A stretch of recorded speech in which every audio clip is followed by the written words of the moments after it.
You are listening to The Ben Keech Show, where every day the objective is simple. Ben will never stop fighting the fight and lighting the light on topics that affect you every day. Folks, how's everybody doing out there in the Midwest? Maybe you're in the South. You're probably in Kansas City. I don't know, but I hope you're having a great night. We're having a great night. We're in studio. We've got another episode for you. We've got some guests. Let me just remind you where you can find this podcast episode. I mean, if you're listening or watching, you already know this, but your grandma doesn't know and you haven't told her yet, and your dad's a little slow. You need to open this app up on his phone. It's Spotify. There's Apple. There's a thing called YouTube. You can find all this stuff there. Spread the word. Tell someone. It's a gift that keeps giving. Help me out. Thank you. Okay. Then you can subscribe and things like that. All right. We got some folks in the studio. We're going to talk about a whole lot of things today. Next to me, I have Drew. Drew, what school did you go to? Lake the South. Lake the South. We're sorry. And then we have my son, Bret. Bret goes to Lake the East. Okay. I've heard of that place. And then I've got my little brother. He's not really little, but he's still my brother, Matt. So we can just do an episode just on childhood traumas that we caused each other, probably. Sounds scary. It was scary. Yeah. Some of it. My wrist. Bring April and yeah. Putting hands through glass windows and all sorts of things. But welcome to the episode. We're going to talk about a lot of things that are kind of relevant to what's going on right now. There's going to be a Kansas City flair to this. We're going to talk about the Royals. We're going to talk about the Chiefs. We're going to talk about Donald, maybe even Taylor. We've got a lot, not Duck. And we've got a lot of things going on. So let's first, we're all Royals fans here, right? Like the Royals? Okay. What's going, maybe there's somebody who's living under a rock or something. Matt, tell me about the Royal season so far. What's a good summary of how this season has started? Well, you almost can't talk about this season without talking about last season. Okay. Because it's been an amazing turnaround. You're talking about a team that is going to go from over 100 losses last year to possibly making the playoffs this year. As of this date, they say it's about a 90% chance that we'll make the playoffs. Okay. So I wonder how many times that's happened in the history of baseball where they've gone from that bad to making the playoffs. I could have my year wrong, but I don't want to say the year because I'll get it wrong. It may have been 2013 when the Red Sox won the World Series, and the year before they were in last place. Okay. But they didn't lose 100 games. So this is this is unprecedented. Right. So yes. Well, so what happened? Why are the Royals good when they were so bad last year? Well, I think even when they were bad, they had some good pieces on the team, but they just needed to add a few more puzzle pieces. Okay. And specifically, I would say the biggest turnaround has been because of starting pitching. Okay. They got somebody in the middle of last year in a trade, Cole Reagans, which turned into a great starting pitcher for us. And then we picked up two pitchers in the off season. Seth Lugo and who was the other one, guys? There was another pitcher that we picked up. Waka? Oh yeah, Michael Waka. Yeah. Was the other one. Those two plus Reagans. I think those three starters combined with Brady we already Singer. had Brady Singer. Right. Has definitely been one of the biggest reasons for our turnaround. And then some of those young hitters are starting to figure it out too. Right. So that helped. What do you think? What's the piece that we don't have right now to really push through? Is there missing pieces? What do you think, Bret? What's the? I would say our relievers. Oh, okay. Because I feel like our starters are solid, but I feel like we've lost a lot of games, especially recently, where scores 2-1, something like that, 3-2, and then it'll be the 8th inning, they'll score 4 runs or something. I feel like that happens pretty often to where I don't know if we'll be able to get over the hump in the playoffs. But I think we could go on a run, but I don't know if that'll stay consistent throughout. Right. Against all the best teams in the MLB. Have you guys been to a lot of games this year? Yeah. Mm-hmm. Yes. Yeah. What are you noticing anything different in the crowds? Are they bigger? Is there a different energy, or what's it like out there? Honestly, my perspective is I don't know that it's changed too much. It's almost like the city hasn't totally caught on. Because, and that's not to say all the crowds were bad, but I've been to some games where there were some good crowds, but they're a little preoccupied with that other side of the parking lot still with the success of the Chiefs. And I think until the Royals actually make the playoffs, right? I think that would be one of the things that might wake up part of the city. Right. I think a lot of people aren't even realizing what's going on right now. Yeah. What about you, Bret? You've been to some games this year? Yeah, this is probably the most amount of games I've ever been to in a Royal season. Just because I don't know, it's just kind of something to think about every day. Even just like checking on my phone, like how, the stats of the game, how the Royals did, just things like that. I've just enjoyed having a good team to root for, and especially since they're like in the playoff race, like they should make it this year. But I mean, it's interesting going game by game, just like I know every game matters, and it's kind of cool to be able to actually root for the Royals since they've been really bad most of my life. I mean, when I turned 16 ish and had a car, I mean, we would drive out to Royals games when we were teenagers. Now you have a car. Now you're driving. Your friends are driving, so you guys can drive out to games and do all that sort of thing. So, I don't know.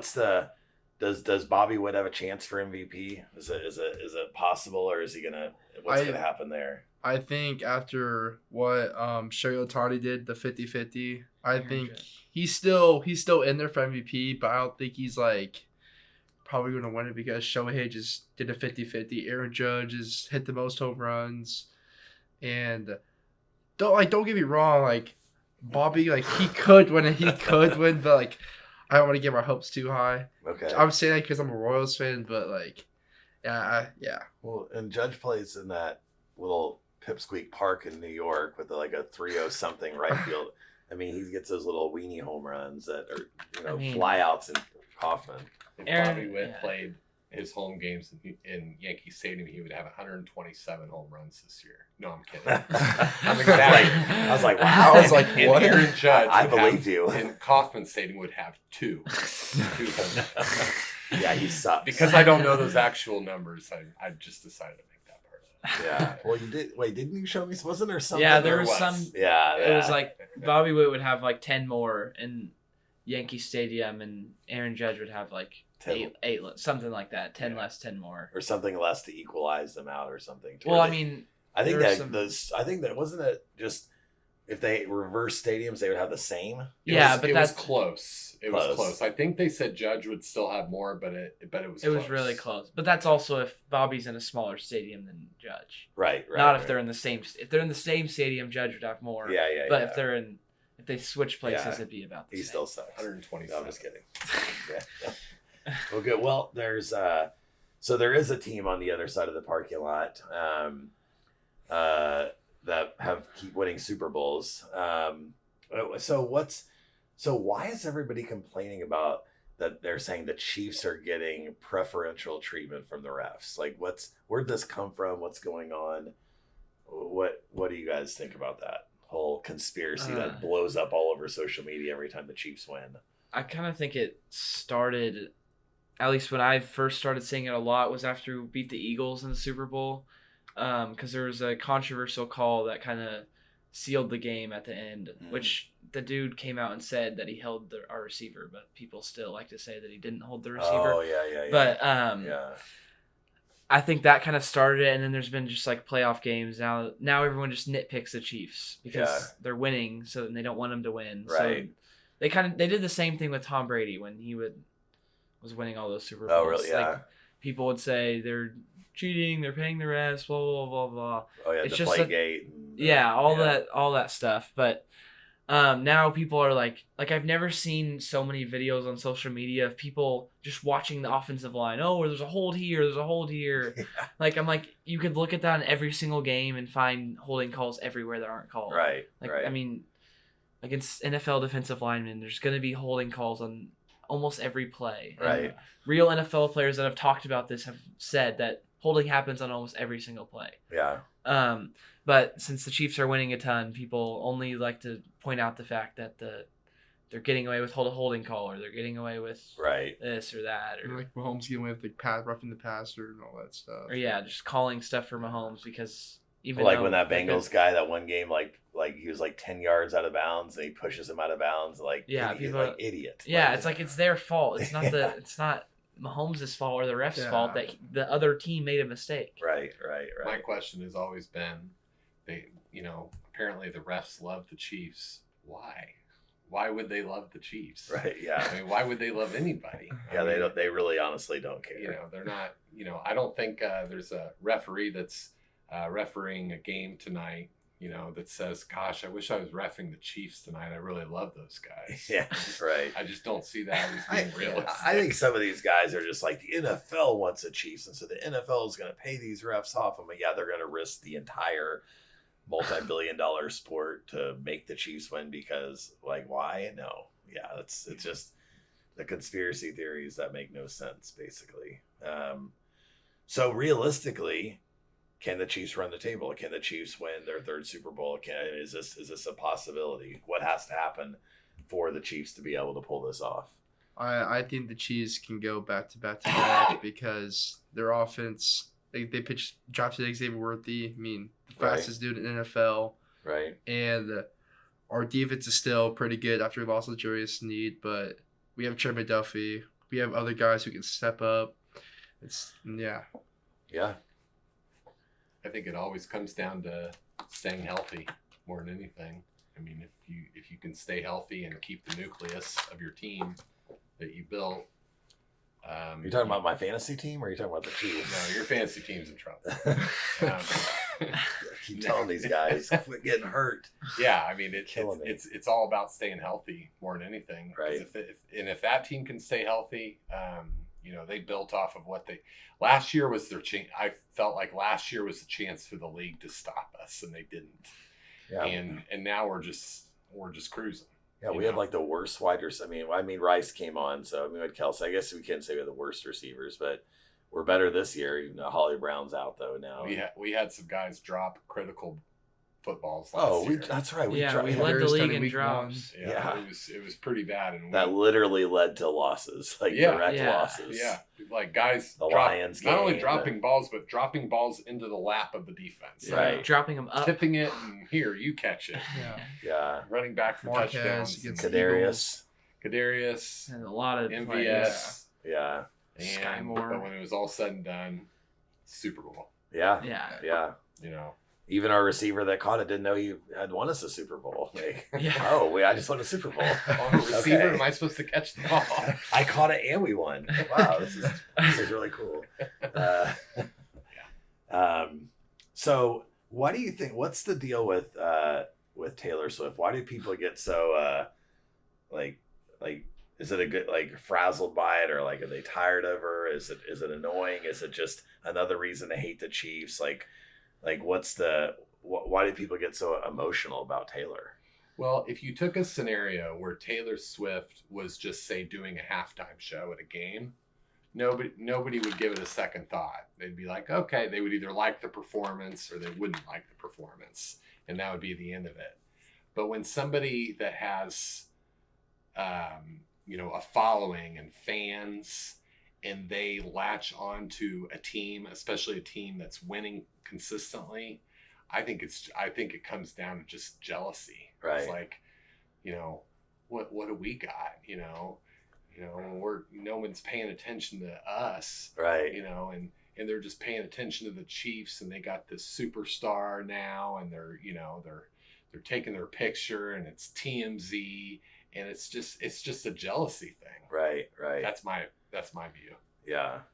I would say that it kind of all stems from people not wanting the Chiefs to win, and so they are already kind of rooting against the Chiefs, and then when all over ESPN, NFL, they're all posting a bunch of things about Taylor Swift. Right. It's it just nags people even more because they are wanting their team to be better than the Chiefs, and then it's now we have to watch Taylor Swift the whole game, and we're wanting to root for Josh Allen or something like that, and then it's just we have to keep watching this team win, and then we have to watch Taylor Swift and all our fans celebrate the win. I think it's just Right. And we've been in their shoes. Like, our team has not always been good. We've gone through many rough years. Right. And I just remember how excited I was as a kid when Chris Berman on SportsCenter would start talking about the Chiefs. It's like, everybody in the room be quiet. They're talking about my team. Right. And it was a big deal. And now it's not as big of a deal because they talk about us a lot. And so I think a lot of times people wish that their team was in the limelight. I think of all the times, like, Kelsey does something good. They show Taylor, she's, hugging somebody, she's laughing, she's jumping up and down like she's like an excited kid going to her first football game. But I think it would be funny to consider like Taylor Swift's dating like Russell Wilson. Like, he sucks, their team sucks. She's like, they're doing shots to drown their misery because I got to watch my sucky boyfriend on this horrible team. I mean, then people may not mind Taylor Swift as much, but she just happened to pick, the best team and the most popular everything. And so she just gets to cheer and have a lot of fun because her boyfriend's good at football. Yeah, I agree with Ben. Like, every time like Travis Kelce scores, she's always like, they show Travis Kelce celebrating for 2 seconds. It's just Taylor Swift, and anytime like Rashid Rice scores, it's just always Taylor Swift like celebrating, and just like just let the guys dance when they score. Let them dance. She's just the richest, most probably prominent, well-known female in the world almost, basically, and she's going to Chiefs games. It'd be like if Princess Diana back in the day was like a Cleveland Browns fan or something. I don't know. I can't think of a good example. Probably not the Browns. Probably not the Browns. Probably not the Browns. Don't they have like the longest stretch without making the playoffs or something? Well, not anymore. They did because they made it a few years. They made it. Well, they made it last year, but they made it like 3 years ago. I think now with Baker. Jets. Yeah. Okay. Now it's the Jets. Yeah. Wait, does Cleveland actually have a playoff win? Maybe that's what I heard. No. I don't think so. No, they haven't had a. I don't yeah. think. Maybe They didn't in the last 2 years. Back to Bernie Kosar? Because they lost Bernie to... Kosar, is that They were their about last? to beat the Chiefs. Yeah. Oh, wait, no, they did. They beat the Steelers 3 years ago in the Okay. first round. Okay. And then they lost. Then they played the Chiefs in the second round, and Who was the Steelers quarterback? it was Roethlisberger. Oh, it was that it year was- they started like 11-0, and then lost their last like 5. yeah, Like, they played they no tanked. competition throughout Yeah. the first They didn't game win a of the playoff season. game last year. They played the Texans. No, yeah, the Texans beat them. That's Yeah, right. Okay. yeah. Everyone had Flacco. to because they're 11-0, but they played like one of the worst teams in the league, and then once they played like better teams, they started to lose, and then yeah. So what do you think? So Taylor Swift comes out in support of Vice President Harris. What do you think about that? Is that a good move on her part? A bad move? Is it annoying? Everybody has thoughts about that. What do you guys think about Taylor having all this popularity, but then getting into politics a little bit? What do you guys think? It doesn't bother me at all, really. I actually heard Chiefs quarterback Patrick Mahomes talking about it the other day, and because his wife came out and supported Trump, Right. and there was a lot of talk of whether or not his wife and Taylor would remain friends, Right. and it kind of tells you a lot about where we're at as a society. Yeah. When that's even a discussion. And as it turns out, they are still friends. Right. Because that really doesn't matter in how we decide our friendships. Right. And so it really doesn't bother me in the least. If that's who she supports, then that's her right to do it. Right. And if she wants to use her platform, it does get bothersome sometimes when people use their platform for politics. Right. And they're constantly spouting, whatever. But that doesn't mean I'm against them doing it. They have a right to do that. They earn the platform, and Right. and let them say what they want, and we can choose to like it or not like it. Right. Right. So. Yeah, I just Matt took it all. I agree with Matt. Cheers. He said, yeah. I don't think that I look at it also as like you guys being kids. I mean, we want our kids to have voices. We want our kids to, be confident what they believe and what they think. And I'm sure Taylor Swift's parents taught her that. So just the fact that she's popular, has this voice. I mean, Michael Jordan got ridiculed because he didn't use his platform. LeBron James gets ridiculed because some people think he uses his platform too much. But nevertheless, I think I'm hesitant to rip on somebody who's just simply exercising their free speech and they have their thoughts or opinions, even though Taylor Swift's wrong about who she likes. I mean, I'm not, it's okay. That's her, it's her right to be wrong, and I'll listen to her, and I still like her. But anyway, I don't like when people get too butthurt about that. It's fine. Let her do her thing. I can still like her the same. I'm not going to boycott her music now. I don't care if she lost Instagram followers. Like, people can do it. Everybody can do whatever the heck they want to do. That's the point. But, well, so we have an election that's coming up, and we've had a couple debates. Have you guys watched the debates? Have you guys seen any of that? What's your thoughts on just where we're at right now? This episode will definitely come out before the election, probably in about a week or so. It'll be it's not live right now, but it'll be published in a week. So we've had 2 debates at this point. I don't think there's going to be a third. Trump was just shot at a second time. Like, my brother sent me a funny meme there that at this current time. Wait, oh no, they're not.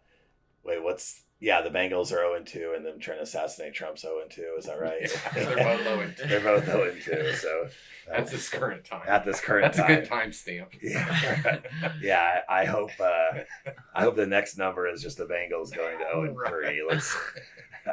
I don't know about we don't probably need too many more bullets flying. But what's your guys' thoughts just so far? What you're hearing, what you're seeing, good, bad.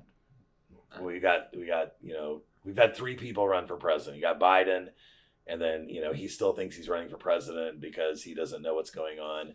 Then they brought in Kamala, and we got Trump. So what's your thoughts on just what's happened so far? I would say with the most recent debate, I feel like after people have focused on a lot of the wrong things, like if you didn't watch the debate and then just like looked up things that happened, I feel like most of the media's, or at least what I've seen, is just talking about like the funny moments or the little things that either Trump or Kamala did wrong, not the overall scheme of like what they were actually talking about and the big things that were actually going on. Just because I thought at times during the debate that they weren't talking about the right things and the things that didn't actually completely matter. Such as what were they talking about? Or what should they have been talking about? I mean, I don't remember off the top of my head, but I mean, there was one when Trump brought up like the dogs and cats. We're eating the dogs. Yeah. I was like, yeah. I mean, even if that's true, I don't know if that's like, that's not necessarily something I would have said. Millie's hiding under the bed right now. I don't know if that's something that, out of the so many things that he could be talking about, like that's a situation where I don't think that's something that's not going to get him more votes. Well, so what was his point? I don't know if half people know. He was talking about immigration. Right. And how there's so many people coming into the country right now that are illegal and they're doing all these things. And he could have listed, I feel like, a lot of things that people have done, and then him going to dogs and cats. I don't know if that was the best turn on the... I think it went there because he was asked a specific question about Springfield, Ohio. And they said they brought it up to him. And so I think he was actually answering a question. And Bret's making a good point. It's like, yeah, let's talk about immigration. That's a very important issue. But maybe just this issue about, people and their dogs and cats and whether the Haitian immigrants were eating them or weren't eating them. And we fact checked this. And it's like, you fact checked dogs and cats being eaten. Before the debate. Yeah. You don't think this was a setup. They ask about Springfield. That was my point. They were luring him into that stupid and they busted discussion. him before he could finish his sentence. Yeah. Not Kamala. Yeah. The people running the debate that was, fair and balanced, and they don't care who wins. And yeah, the amount of fact checks for Trump outweighed the fact checks for what Kamala was saying. Oh yeah, and so that was certainly a slant and a problem with the whole thing. My whole thing with the debates is actually always been the same, which is it would be great to watch a debate where you simply watch the debate, turn it off right when it's over, take notes, and then do your own research without listening to anything anybody says after the debate. Right. Because that's where everything gets all wild and crazy to me. And to be honest, like I'm going to vote for Donald Trump, but I've watched 2 debates. I've seen 3 people debate so far. I don't know if they're going to do the vice presidential one. Talk about democracy being. I mean, I can go on about this, but these are the 3 worst debaters, the 3 worst experiences watching a debate in like the history of debates. Like Joe Biden was on another planet. Okay, he had to change his depends in the middle of the thing. He said he took 10 coherent sentences he said once in his life, and he shuffled all the words and then put it in one sentence. And this is a guy running for president. And by the way, this guy's been this senile for 4 years. This didn't just start. This didn't just, oh my gosh, we're glad we realized this. We're glad. Like, the Democrats are pulling the wool over your eyes. If you think that they haven't known this, that's why he canceled one of the debates 4 years ago. He's been senile. Hey, I may be senile too. I'm just saying it happens to the best of us. I've seen Joe Biden debate when he was a normal functioning adult. Okay. He's quick. He's strong. He has idea. Like he actually sounds like a normal human being. Okay. Not somebody that should be and put him in a home as fast as possible is what we're watching. And that guy's running for president. And you guys are okay with that. Because remember what the Democrats did is the first time he ran, all the Democrats bowed out and said, well, they all withdrew in the primary and said, Joe's got it. Like they anointed him, the senile old man who was already on the down end. They anointed him president. It wasn't the people voting. I don't even know if Joe Biden would have actually ended up winning the primary if they would have just, you had the lady who's part Indian, you had, Buttigieg, you had, who else was like, there's another, and Kamala. I mean, she got like 1% of the vote, which is more than she got this time. So, I mean. Tulsi Gabbard. Oh, yeah. And they just all stepped out, said, Biden, you have it. And then think about this. Donald Trump got schooled by the Democrats. Why are we having a debate prior to the convention? There's only one. That never happens. The debate, we actually have had a pretty similar until now, when like everything democracy is going away. And don't tell me about January 6th. Why don't you tell me about the fact that the president is telling social media to censor and block people's posts and what they're saying about COVID, and to come to find out maybe the government was wrong about this. They had the debate before the convention to kick Joe Biden out. This was always the plan. They knew he was going to suck. If for some reason Biden did good, then great, he stays. He did what they thought they were going to do, and they all turned on him. It's the only time you hear the media go against a Democrat in a situation like this, because Trump wins. And that was the only way to get Biden out of there. Like, it's not a conspiracy. It was a plan, and Trump fell for it. Trump should have waited till after the convention. It was ultimately all about winning and losing, really. It's right. If Biden, walked out on stage and fell flat on his face, and the American people loved it and were ready to vote for him, they would have left him in there. No, I'm serious though. I mean, it was all about, once they knew that he couldn't win, that's when they were ready to pull the plug. Right. So ultimately, it's not about the rule of law. It's not about the process of how somebody becomes, the nominee for the voting party and things like that. There is a process. It takes place at a convention. The people vote in the states. There's all these things that happen. All that went out the window because it all comes down to, can he win or can he not win? Right. And once they knew he couldn't win, the rules didn't matter. Right. It no longer mattered. All that mattered was making sure that he wasn't there to make sure that their party stays in power. Yes. And I think they knew that before the debate. I agree. I think if I'm sitting here in Kansas City and you can tell that Biden's lost it over the last couple of years, all the people around him every single day, they all know. Yeah, that's why, and like you said, that's why they had the debate so early, so they would still have time to move the chess pieces. Right. Yeah. And then you have Kamala, who, people said in this last debate she did good. And she did good depending on how you're defining good. Why do you guys think that it feels like I've heard more people say Kamala won the debate. What did she do to win the debate? What do you guys think?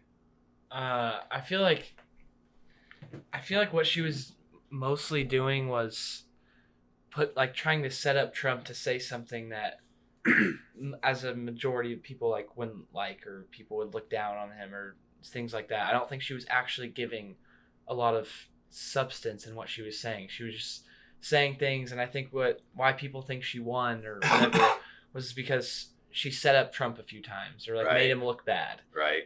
Just by some of the things she was saying. But I don't think she actually won in terms of giving out real things that would make our country better. I actually thought I saw her out have a little poster board, and she had drawn a picture of a dog, and when Trump was talking, she was showing him the dog. And no, I'm just kidding. Bad joke. No, but she was definitely attempting to rile him up. Yeah. I thought in the point where I realized that that's what she was doing was when she brought up the fact that she said that people that come to Trump rallies leave early. Yeah, I heard because that is that's a hot button issue for Donald Trump about all the people come to my rallies. Yeah. They were all about. He is all about the most people you've ever seen in a rally in my rallies. And so more than Jesus eating the fish and the bread, and more. Yeah, so she was using that because she knew that was a hot button issue for Trump. I never thought about that. And so she was that was definitely a strategy. And I'm not saying it was a bad strategy because Trump can be riled up. Yeah. Oh my gosh. He sure can. I think that what Kamala does that. And this is this might be you guys, and sorry if this is going to judge you, but we have these weak-minded Americans, not because of who they want to win, but because Kamala can say things like, we're just going to come together. I'm for everybody. The most cliched, boring lines, but people eat it up. And she sounds nice. And Trump's getting mad. And Trump isn't going to say things in the same way. And so it just appears, well, she's nice. She's for us all. We're not going to talk about issues. We're not going to, like you were saying, Brett, we're not going to hold her to substance. But honestly, even Trump, there wasn't much substance in the debate from anybody. I mean, there's stuff said, but it's that's the problem I have with Trump is it's not coherent. Trump does not know how to articulate. There's ways you can get a point across. And the way Trump sometimes comes across when he's trying to make a point is how many times in that debate did he say, immigrants? We're asking a question about immigrants. I'm dude, you have to have a flow about you. I just don't think he has a good flow, and I think he's tiresome for me to watch in a debate. I think these are three honestly horrendous. Some people think Trump's a good debater. I just don't think he is. He's funny sometimes. But I think I like somebody a little more intellectual and not so I wish he would kind of be funny without being rude sometimes, or just not. There's something about him I just don't like. I've seen different versions of Trump, and one of the things I've noticed is, we're talking about the debate version of Trump, or if he's being interviewed by somebody that probably doesn't like him very much. There's a certain way that there's a certain approach that he has that can kind of be a little childish. Well, yeah, that too. But I was thinking where it's almost kind of hard to listen to. Yeah. Where it's just eh. But there's other times where I've heard him being interviewed. I've heard him being interviewed by Dr. Phil. Well, he does interviews. Kamala doesn't. Right. I've heard, and so that was part of my point. Sorry. Dr. Phil interviewed Trump. Mark Levin has interviewed Trump, and they were substantive. Yeah. They let him speak. Right. And I learned something. Yeah. Because he wasn't on guard. It's when he's on guard, where he's defensive. Yes. He's bad when he's defensive. He's bad, yeah, and I can definitely see that about him. But if you just have a conversation, and you let him speak. I've learned a lot about his policies that way. No, you're right. And then when they interviewed Kamala and she talked about her policies, that never happened. I'm sorry. Yeah, this is the thing. Like, regardless of who you want to win, like, we all want somebody, or we don't care. We just hope it's over. Wherever you stand in all of this, the bottom line is we're not talking about issues. We don't know issues. We're not discussing issues, or we're just saying these generic lines. And at the end of the day, regardless of, and I'm going to do some more episodes on actually specific issues and why they're important. At the end of the day, regardless of who you want to win, whether Trump's mean, whether, Biden is incoherent, whether Kamala, low intellect, whatever you want to say about these people, at the end of the day, socialism is bad for America. Demonizing rich people and having a lack of understanding of how money works, how jobs work, how do you grow business. Trump's ideas are by far better, which means that's better for your mom and dad, for your kids someday, to have more jobs. Biden, Kamala, Bernie, they're not, and even Obama probably, if you just take Obama's policies, it's getting worse fast. Like, Bill Clinton would be almost a conservative today if you just take his policies, and he wasn't completely, but we are pushing towards but nobody's wanting to say, Trump may say you're a Marxist or you're this, like, okay, well, what does that mean? What does it mean to be a socialist? You don't have to bring up Venezuela. What does it mean to be a socialist? Why are these policies right or wrong? I would love to have an intellectual debate, not what I'm watching. I don't even, you're not learning anything in these debates, unfortunately, in my opinion. Yeah. I did like what was that C-spot run, or what was that joke he's making fun of? There was this, like, is it where she was like, I'm speaking, or is it something like that? And he's like he's saying like the quality of her sentences was like C-spot run. I don't know, something. It was funny. There's a few funny ones. But Kamala was cool, collected, not rattled, stayed composed. So she won, so she should be president because her ideas don't matter. I just want someone who can smile and say, we're all in this together. No, we're not. We shouldn't be all in this together. Like, that's what communist countries tell their people. We're all here together. No, in America, we're not all in this together because we have different ideas that we want to win. And that's okay.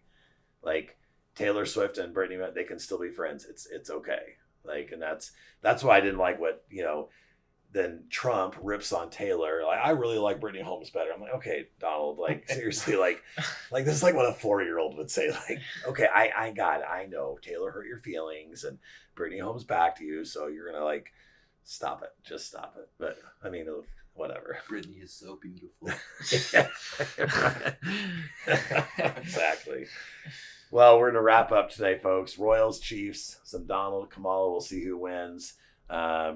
I can tell you the Royals are going to make the playoffs. That's my prediction. The Chiefs are going to go undefeated and win the Super Bowl. That's my bold, hot take.